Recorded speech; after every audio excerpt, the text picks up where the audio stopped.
10장 21절에서 29절입니다. 출애굽기 10장 21절에서 29절. 예, 출애굽기 10장 21절에서 29절 우리 세번역 성경으로 서로 교독하도록 하겠습니다. 주님께서 모세에게 말씀하셨다. 너는 하늘로 팔을 내밀어라. 그러면 손으로 더듬어야 당일만큼 짙은 어둠이 이집트 땅을 덮을 것이다. 모세가 하늘에 팔을 내미니 우주 땅에 사흘 동안 짙은 어둠이 내렸다. 사흘 동안 사람들은 서로 볼 수 없었고 제자리를 뜰 수 없었다. 그러나 이스라엘 자손이 사는 곳에는 어디에나 빛이 있었다. 하루가 그들을 불러서 말했다. 너희는 서서 주께 예배하라. 그러나 너희의 양과 소는 우리가 되고 너희의 아이들만 데리고 가야 한다. 모세가 대답하였다. 임금님도 우리의 주 하나님께 바칠 희생제물과 번제물을 우리에게 더 보태 주셔야 합니다. 우리는 우리의 짐승을 한 마리도 남겨주지 않고 다 모으고 가겠습니다. 우리는 그것들 가운데서 주 우리의 하나님께 바칠 제물을 택할 것입니다. 그러나 우리가 거기에 달아올 때까지는 우리가 어떤 것을 바쳐야 할지를 알 수 없습니다. 주님께서 바로가 고집을 부리도록 하셨으므로 바로는 여전히 그들을 내보내지 않았다. 바로가 모세에게 소리쳤다. 어서 내 앞에서 썩 물러가라. 다시는 내 앞에 얼씬도 하지 말아라. 너가 내 앞에 다시 나타나는 날에는 죽을 줄 알아라. 네, 모세가 말하였다. 말씀 잘하셨습니다. 나도 다시는 임금님 앞에 나타나지 않겠습니다. 아멘. 네, 오늘 말씀의 제목은 내가 만난 예수님입니다. 내가 만난 예수님. 과연 그 예수님이 누구신지 오늘 깨닫는 밤들이 되길 간절히 소망합니다. 하나님은요, 이 출애굽기를 통하여 말씀하신 것이 있어요. 하나님이 무엇을 말씀하시냐면 하나님의 백성은 하나님을 섬길 것이고 하나님을 예배할 것이라는 것을 우리에게 이야기해요. 그래서 이집트에서 종살이하고 있던 오늘 우리 삶 가운데 고난과 어려움 가운데 살아가고 있는 우리에게 말씀하세요. 하나님의 자녀들은 이 세상 가운데 종처럼 살아가는 자가 아니라 하나님을 예배하며 살아가는 하나님의 백성이라고 오늘 말씀하십니다. 지금 하나님께서 그 길을 지금 행하고 계신다는 거예요. 그런데 그 가운데 누가 서 있습니까? 바로 왕이 서 있는 거예요. 바로 왕은요, 하나님의 말씀을 들었어요. 이스라엘 백성들이 하나님의 약속의 땅으로 가고 그곳에서 하나님을 섬기며 하나님을 예배하는 삶을 살아간다는 것을 그가 들었지만 그는 거절합니다. 그리고 하나님께서 이집트 땅에 10가지의 재앙을 허락하시죠. 우리 10가지 재앙이 무엇인지 우리 하면 시험 드실까봐 넣어놨어요.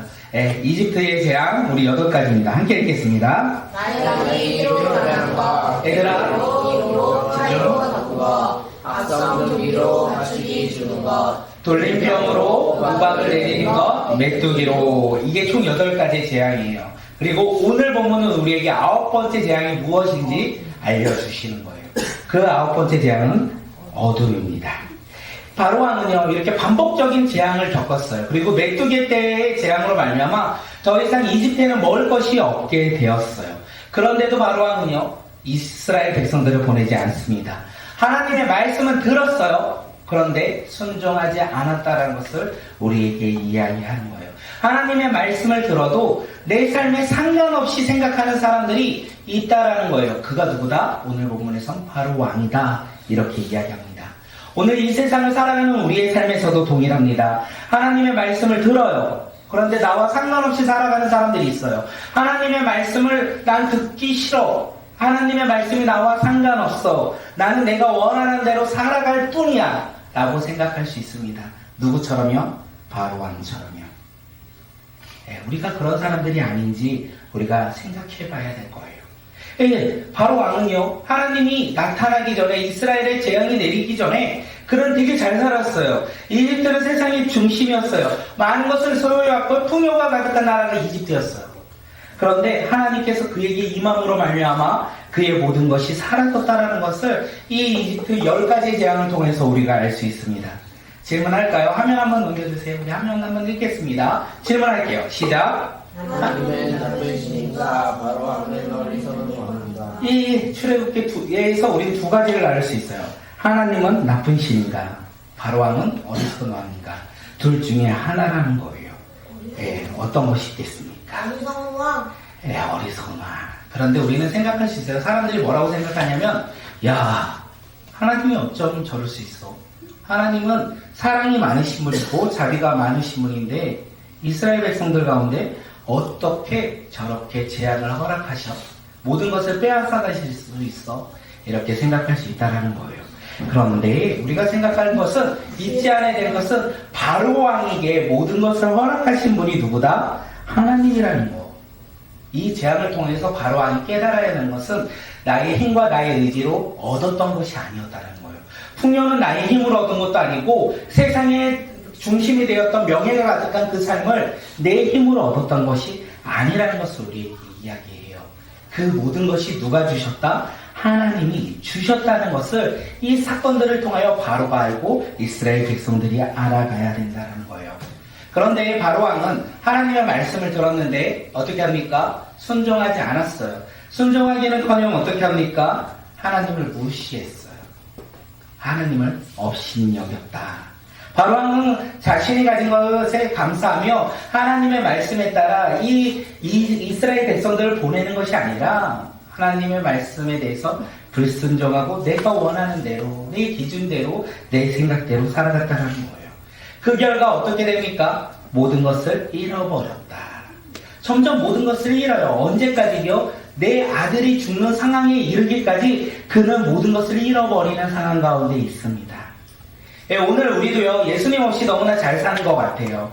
우리 예수님 없이도 오늘 당장 내 삶에 행복이 있고 감사가 있고 기쁨이 있을 수 있어요. 어쩌면 예수님을 믿지 않는데도 로또 1등은 우리의 삶에 기회가 될 수 있어요. 내가 원하는 대학이요, 예수님 없이도 갈 수 있어요. 내가 원하는 직장이요, 예수님 없이도 갈 수 있습니다. 내가 원하는 남자, 내가 원하는 여자, 내가 원하는 친구들, 예수님 없어도요, 우리 만날 수 있어요. 그런 친구 사귈 수 있다는 거예요. 이 세상을 우리는 즐겁게 나의 생각대로 살 수 있다는 거예요. 바로왕이 그렇게 살았어요.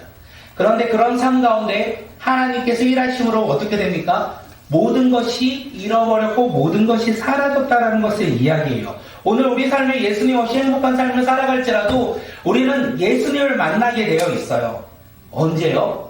이 세상을 살아갈 때일 수 있지만 어쩌면 이 세상에 내가 너무나 행복하게 살아가며 죽음 앞에 우리가 예수님을 만날 수 있다는 거예요. 언젠가는 한 번은 만납니다.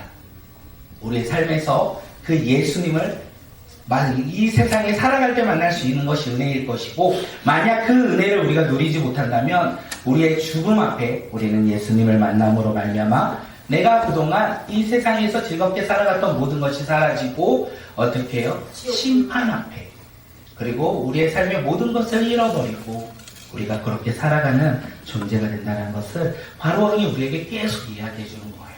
이 말씀을 준비하면서 저희 예전에 생각이 떠올랐어요. 교회를 가야 하는데 믿음이 없다 보니까 교회를 가야 하는데 가는 것이 너무나 시간이 아팠어요. 제가 초등학교 때 다니다가 중학교 때 교회 안 간 이유가 여러 가지 있지만 교회 가는 시간이 너무나 아까웠습니다. 그리고 헌금을 하는 그 시간도 너무나 돈이 아까웠다는 생각이 들었어요. 나의 것을 드렸어요. 제가 생각했던 게 뭐냐면 요즘에 생각하는 게 예전에 이런 신앙이 참 나에게 있었구나라는 생각을 해요. 내 시간을 드리고 예배를 드렸고요. 내 돈을 드리며 예배를 드렸어요. 그렇게 드릴 때 내 삶이 변화되는 거예요. 막 로또가 되고 내가 원하는 대로 되고 내가 기대하는 대로 삶이 변하는 걸 가면 내 시간 드리는 거 절대 아깝지 않아요. 내 물질 드리는 거 아깝지 않아요. 그런데 그렇게 변하지 않는 것이 나의 삶의 모습이었다라는 거예요. 그래서 어떻게 생각했냐면 내가 원하는 대로 내가 기대하는 대로 하나님하고 상관없이 살아가는 게 행복이다라고 생각했던 삶을 살아갔습니다. 그런데 놀라운 거죠. 그렇게 살아가던 제가 예수님을 믿게 되었고 예수님 나라 가운데 소망을 가진 사람이 변화되었어요. 누가 너 예수님 믿어? 이렇게 말하면 믿기가 어려운데 제가 믿었던 이유는 간단한 것 같아요. 내 삶에 내 힘으로 안 될 상황 앞에, 고난이라는 그 고난 앞에 주님께서 다가와 주셨고 만나 주셨다는 거예요. 만약에 주님이 없으면 그 고난과 그 두려움은요, 제 삶의 근심과 걱정만 나을 뿐이지 아니었을까 생각합니다. 그 고난 앞에 주님을 만났다는 게 큰 은혜예요. 주님을 만나서 우리가 고난당하는 것이 아니라 고난 앞에 주님을 만나 고난을 이길 수 있다라는 거예요.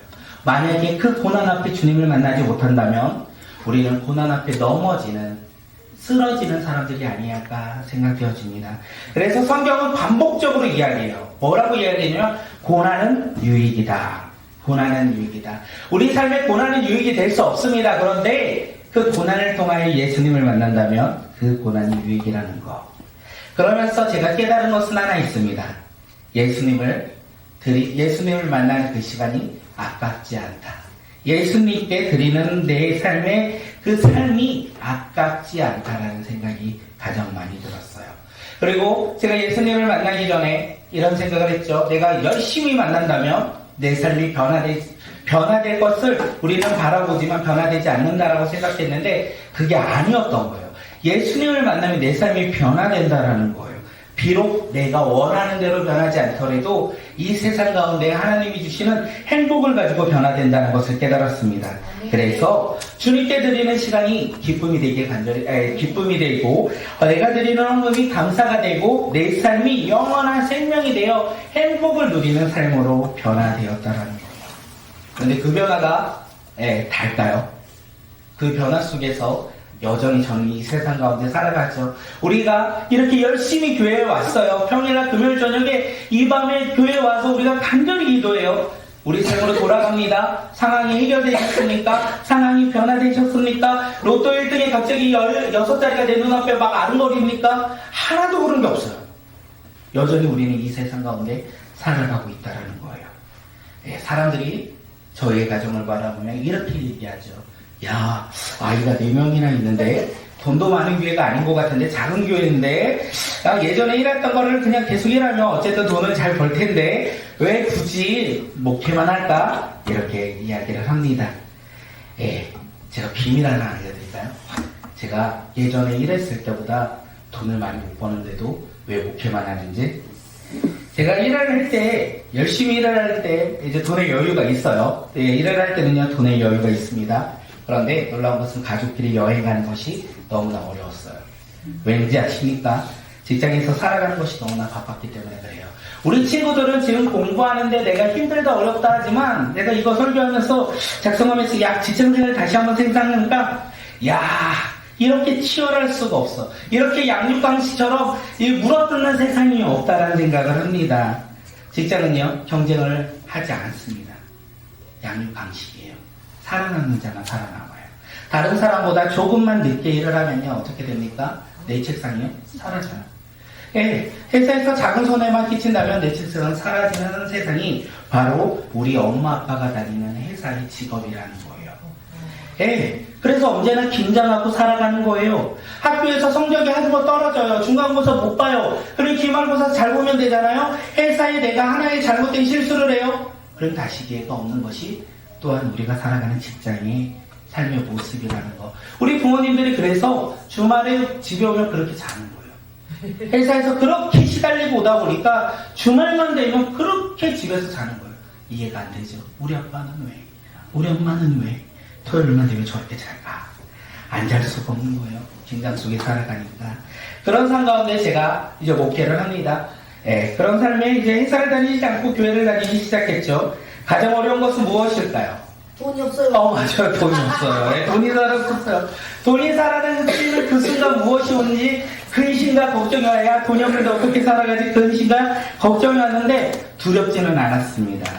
왜냐하면 돈이 사라진 그 자리에 꿈이 생기기 시작하니까 그렇습니다. 회사를 다닐 때는요, 제가 아까 말했죠. 비행기 타는 것이 너무나 어려운 일들이었다는 거. 그런데 목회를 하다 보니까 비행기를 타기 시작해요.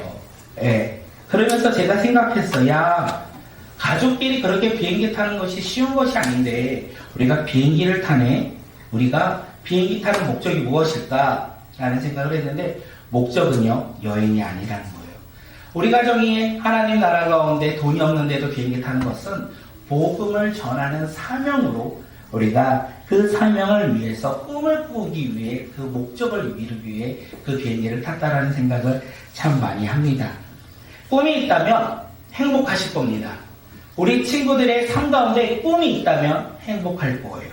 그런데 그 행복보다 더 큰 행복이 뭐냐면 하나님이 주신 꿈을 꾼다면 이 아이들이요 꿈을 꾸면 행복할 것이고 하나님이 주신 꿈을 꾸면 더욱더 크게 행복할 거예요. 우리 아이들에게 행복을 주고 싶으십니까? 세상이 학업이 아니라는 거예요. 이 아이들에게 꿈이고 하나님 나라 가운데 소망이라는 거예요. 그런데 우리는 자녀들에게 그 꿈과 소망을 가르쳐야 되는데 어떻게 합니까? 그 꿈과 소망을 가르치기 앞서 세상의 방식으로 이 아이들을 가르칠 때가 참 많이 있다라는 거예요. 우리 아이들이 이제는 조금씩 꿈을 꾸며 살아가는 믿음의 자녀들, 행복한 자녀들이 되길 간절히 소망합니다. 비록 세상에서 작은 차를 탈지라도, 비록 세상에서 작은 집에 살지라도 우리 다음 세대 자녀들 그리고 우리가요, 꿈을 꾸며 행복한 믿음의 자녀들이 되길 간절히 소망합니다. 그거보다 큰 행복이 없었어요. 제가 이 세상을 살아가며 많은 것을 누리지는 못했어요. 많은 것을 경험하지 못했어요. 그런데 제가 경험하고 누린 것 중에 가장 좋았던 게 뭐냐면, 가장 행복했던 게 뭐냐면 복음을 전하는 일이에요.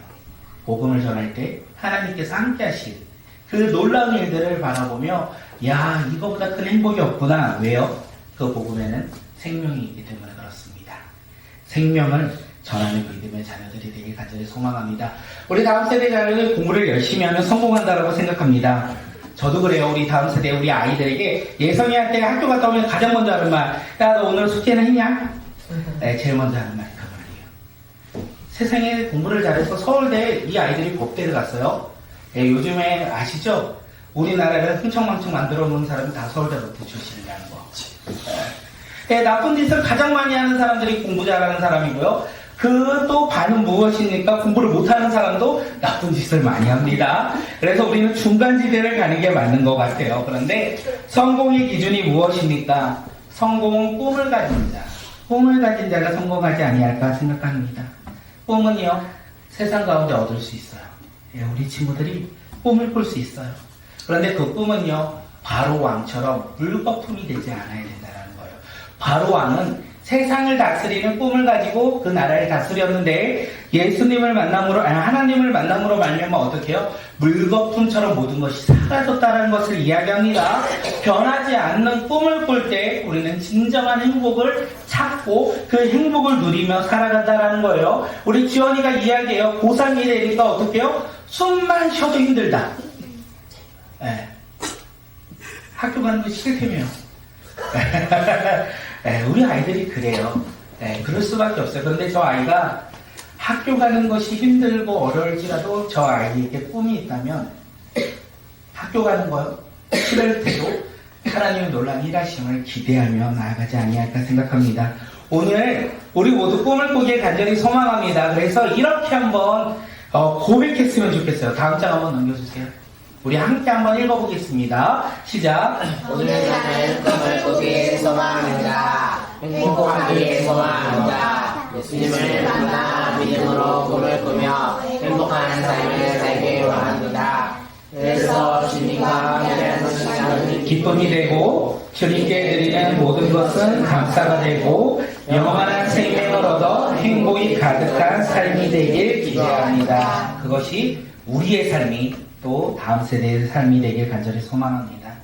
행복은요, 성적 순이 아니잖아요. 아시죠? 그런데 부모가 되니까 행복은 성적 순이라고 생각할 때가 참 많이 있는 것 같습니다. 우리 다음 세대 자녀들에게 행복은 성적이 아닌 행복은 주님의 꿈을 가질 때 얻어진다는 것을 우리가 전하는 믿음의 자녀들이 되길 간절히 소망합니다. 바로왕 고집을 부리고 이스라엘 백성들을 보내지 않습니다. 우리 21절 한번 읽게요. 우리 21절이요. 우리 읽겠습니다. 시작. 주님께서 모세에게 말씀하셨다. 너는 하늘로 팔을 내밀어라. 너는 손으로 너도 너야 다닐 만큼 짙은 어둠이 짙은 땅을 덮을 것이다. 하나님은요, 재앙을 내리기 전에 항상 모세를 통하여 바로왕에게 보내셨는데 요번 어둠의 재앙 가운데는요, 바로에게 보내지 않습니다. 바로 모세에게 말씀하시고 재앙을 행하셨다라는 것을 우리에게 이야기해요. 어둠이 왜 9번째 재앙인지 아십니까? 몰라요. 당시의 태양은 그 신들 중에 신이었어요. 신들 중에 가도브 갓이 누구다? 태양신이었어요. 그래서 바로 왕을 태양신이라 여기며 그들은 바로 왕을 믿고 따랐다는 거예요. 그 신 중에 신, 이 태양신 빛이요 지금 하나님의 말씀으로 말미암아 사라졌다는 거예요. 빛은 사라지고 어둠만이 가득했다. 혹시 창세기 1장 2절 혹시 암송하시는 분이 있을까요? 땅이 온도나며 공허하며 흑암이 가득하더라. 하나님께서 말씀으로 세상을 창조하기 전에 이 땅은 어떻게 해요? 어둠이 가득했다라는 거예요. 어둠이 가득한 이 땅. 이 땅 가운데 하나님께서 어떻게 창조하시죠? 아시나요? 말씀으로. 맞아요. 말씀으로요. 말씀으로 1장 3절. 우리 창세기 1장 3절 한번 읽어볼까요? 시작. 하나님이 이르시되 빛이 있으라 하시니 빛이 있었고. 네, 하나님께서 말씀하셨어요. 빛이 있으라니 어떻게 해요? 어둠 가운데 빛이 있었다라는 거예요. 이집트 땅 가운데 어둠이 가득한데 이스라엘 백성이 살고 있는 지역에는요, 무엇이 있었다? 빛이 있었다. 네, 하나님께서 우리에게 이렇게 말씀해 주시는 거예요. 우리의 삶 가운데 어둠이 있는데 예수 그리스도를 믿음으로 살아간다면 빛이 있을 거다. 네, 다시 한번 질문할까요? 진짜 신은 누구입니까? 하나님이십니까? 이집트 왕이십니까? 이집트 왕입니까? 이집트. 오늘 우리는 하나님이라고 우리는 고백합니다. 아무 생각 없이 말하니까 이집트가 되는 거죠. 이집트의 9번째 이 어둠의 재앙을 통해서 하나님께서는요 이스라엘 백성을 구원하려고 해요. 근데 누구를 통해서 지금 누구에게 그 어둠을 보여주고 계신다? 이집트, 맞아요. 바로 왕과 이집트 백성들에게 또한 이스라엘 백성들에게 보여주심으로 인해서 진짜 신은 하나님이다. 이렇게 이야기하는 거예요. 오늘 우리의 삶의 진짜 신은 누구십니까? 예수님 맞으십니까? 아니면 내가 원하고 내가 기대하고 내가 소망하는 것입니까? 진짜 신, 내 삶의 진짜 신은요 찾기 되게 쉬워요. 숨은 그림 찾기보다 정말 쉬워요. 내 삶의 진짜 신은요 내가 원하는 거기 때문에 그렇습니다. 내가 기대하는 거, 돈이요, 명예요, 물질이요, 내 자신이요, 내 자녀요, 내가 원하는 것들이요. 예, 어떤 친구들은 우리 다음 세대 아이들에게 신은요 다른 거 없어요. 핸드폰이요. 돈도 있대요, 지원이가. 돈이요. 돈과 핸드폰만 있으면 우리 다음 세대 자녀들은요, 모든 걸 다 소유하여 살아갈 수 있는 시대 속에서 우리 아이들이 살아가고 있다는 것을 우리가 알 수 있다는 거예요. 진짜 신은요, 빛으로 이 땅 가운데 오신 예수님. 그 예수님이라는 것을 우리가 깨닫길 간절히 소망합니다. 그 예수님을 우리가 만나는 그 순간 우리의 삶에 변화가 일어날 거예요. 그래서 우리는 그 진짜 신이신 예수님을 찾아야 된다는 거. 그 진짜 빛이 되신 그 예수 그리스도를 만남으로 말미암아 우리 삶에 놀라운 행복들이 일어나길 간절히 소망합니다. 질문할까요? 행복하십니까? 네. 지금 옆 사람하고 노니까 행복하죠. 우리 삶에 행복이 있길 간절히 소망합니다. 예전에는요 행복을 찾아 열심히 생활했던 것 같아요. 나의 행복은 무엇일까? 저희 아이들 때는요 좋은 대학의 행복인 줄 알았어요. 대학을 가니 좋은 회사가 나의 삶의 행복인 줄 알았어요. 회사를 가니 나의 결혼 생활이 행복인 줄 알았어요. 결혼하니 내 자녀가 나의 삶의 행복인 줄 알았어요. 행복이 자꾸 변화되는 것을 우리는 알 수 있어요. 행복은 변화되지 않습니다. 왜냐하면 예수 그리스도가 진정한 행복이기에 예수 그리스도 안에 있다면 우리는 모든 것이 행복할 것이고 모든 것이 감사이기 때문에 우리의 삶의 변화가 일어나지 않을까 생각되어집니다. 제가 마지막으로 이 말씀 전하고 우리 함께 할 건데 제 삶에 제가 고등학교 때 친구들을 만났어요. 양아치는 아니었어요. 다들 착한 친구거든요. 친구들을 만나서 그 친구들과 생활하는 게 너무 좋았어요. 중학교 때 친구들은 별로 기억이 안 나는데 고등학교 친구들은 우리의 삶의 인생의 동반자라 생각되었고 참 고등학교 때 위로도 받고 20대 때 그 친구들로 말미암아 행복하다는 생각도 참 많이 했습니다. 군대를 갈 때야 우리 이렇게 얘기했어요. 군대를 가면 야 우리 이제 헤어지면 어떡하냐 이렇게 아쉬움이 있는데 어떡하냐. 그래서 우리 친구들이 그러더라고요. 걱정하지 마라. 한 사람씩 가면 우리는 계속 만날 수 있다. 그래서 진짜 군대 갔다 왔는데 만났어요. 언제 안 만났냐? 아이들 낳으니까 못 만나더라고요. 그런데 그 친구들이 시간이 지나고 환경이 변하니까 친구들이 사라지는 거예요. 제 주변에 친구들이 점점 사라지고 그 영원할 것 같은 우정은 사라졌다라는 생각이 참 많이 들어요. 그런데 놀라운 것은 그 친구들이 내 삶의 행복이라고 생각했던 그 삶에서 사라지는 때 야호! 친구들이 헤어지니까 야호죠. 그런데 슬프지가 않아요. 왜냐하면 시간이 지나니까 왜 그들과 헤어져도 슬프지 않냐면 슬플 때 누가 계신다? 예수님이 우리와 함께 하신다.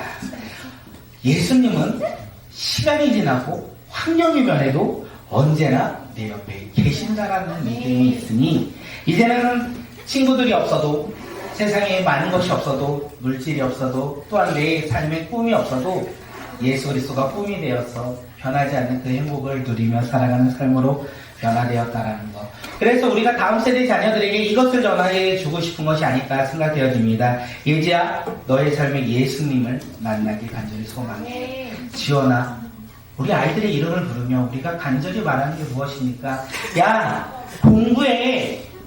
이거보다 앞서 야, 너의 삶에 예수님이 언제나 함께 하셔가 아니겠습니까? 우리가 우리 다음 세대 자녀들에게 예수 그리스도를 증거하며 살아가는 믿음의 자녀들이 되길 간절히 소망합니다. 우리 아이들이요, 그리고 우리가요, 예수님을 만나면 이집트 땅에 어둠이 가득한데 오직 한 군데에만 빛이 있어요. 어디라고요? 이스라엘 백성. 이스라엘 백성은 누구라고요? 하나님의 자녀. 그들에게는요, 빛이 있었어요. 어둠 가운데 빛이 있었어요. 예수 그리스도를 믿음으로 말미암아 우리는 하나님의 자녀가 되었습니다. 이 땅 가운데 어둠인데 하나님의 자녀로 살아가는 나의 삶에는요, 빛 보이십니까? 빛이 있다라는 거예요. 어둠을 비칠 수 있는 빛이 우리 삶에 있다라는 거. 지금 하나님께서 이스라엘 백성들에게 이것을 말씀하고 계시는 거예요. 야, 이 세상이 어두울지라도 너희들은 나와 함께함으로 말미암아 어둠이 없는 빛이 있는 하나님의 자녀라는 것을 이스라엘 백성들에게 보여주시고, 이집트 백성들에게 무엇을 보여주시냐면, 야, 나와 함께하지 않는 이집트는 어둠이 가득하다. 앞을 볼 수 없는, 앞이 안 보이는, 그래서 어디를 갈 수 없는 절망 가운데 살아갈 수밖에 없는 삶인 것을 우리에게 보여주시는 거예요. 이 10번째 재앙이 오늘 이 시간 9번째 재앙이죠. 9번째 재앙이 우리에게 주는 메시지는 하나님의 자녀일 때 우리의 삶은요, 진리라는 거예요. 오늘 이 시간 마지막으로 요거 한번 읽고 우리 기도할 텐데 간절한 마음으로 읽었으면 좋겠습니다. 읽겠습니다. 시작.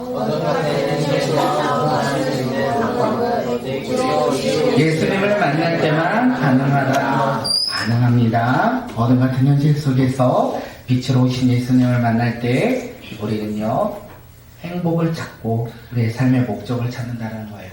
우리의 삶의 행복은요, 친구도 아니고 성적도 아니고 회사도 아니고 돈도 아니고 힘도 아니라는 거예요. 우리의 삶의 진정한 이 어둠을 벗어날 수 있는 방법은 빛으로 오신 예수님을 만날 때 우리의 삶이 빛나는 삶으로 변화되어 그 빛을 전하는 믿음의 자녀의 삶이 되지 아니할까 생각되어집니다. 오늘 이 시간 빛된 자녀로서 우리 함께 기도할 텐데 우리 기대하며 나아갔으면 좋겠습니다. 하나님, 내 삶이 너무나 어둡습니다. 내 환경이 너무나 어렵습니다. 내 환경 가운데 고난이 너무나 많습니다. 이 어둠 가운데 빛으로 오신 그 주님으로 말미암아 승리하는 믿음의 자녀가 오늘 이 시간 우리 모두가 되게 해달라고 우리 이 시간 함께 기도하며 주님 앞에 나갑니다. 기도하겠습니다.